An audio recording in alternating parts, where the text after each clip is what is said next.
భారతదేశాన్ని అల్లకల్లోలం చేయడానికి, నాశనం చేయడానికి కుట్రలు పన్నేటటువంటి వాళ్ళు పాకిస్తాన్‌లో ఉంటుంటారు. జైషే మహమ్మద్, లష్కరే తోయిబానా లేదా ఇంకో 10, 15 సంస్థల పేర్లతో కార్యకలాపాలు చేస్తుంటారు.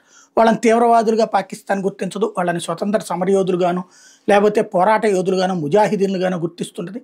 వాళ్ళకి కొంతమందికి జీతాలు ఇస్తది, కొంతమంది స్వచ్ఛంద సంస్థల డబ్బులు వస్తుంటాయి, కొంతమంది ఐఎస్ఐ డబ్బులు తీసుకుంటారు. అట్లాగా నడిపేస్తా ఉంటారు.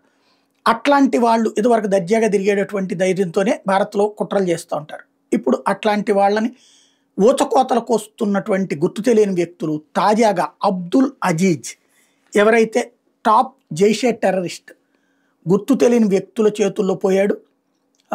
అయితే మిస్టీరియస్ సర్కమ్స్టాన్సెస్‌లో చనిపోయారని ప్రకటించారు.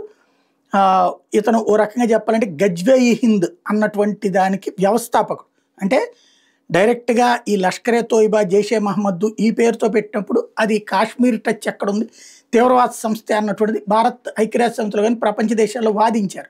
కాబట్టి హింద్ అనే పేరు వస్తే అది హిందువులకు సంబంధించినటువంటి తీవ్రవాద సంస్థ అనే పేరు రావడానికి, అలాగే ఇది మతపరమైన తీవ్రవాదం కాదని చెప్పడం కోసం వీడు ఈ ప్లాన్ చేశాడు. గజ్వే-ఇ హింద్ కాన్సెప్ట్ ఒకటి కూడా, అంటే గజ్వే-ఇ హింద్ అంటే ఓవరాల్గా మతరాజ్య స్థాపనకి సంబంధించినటువంటి నినాదం అది.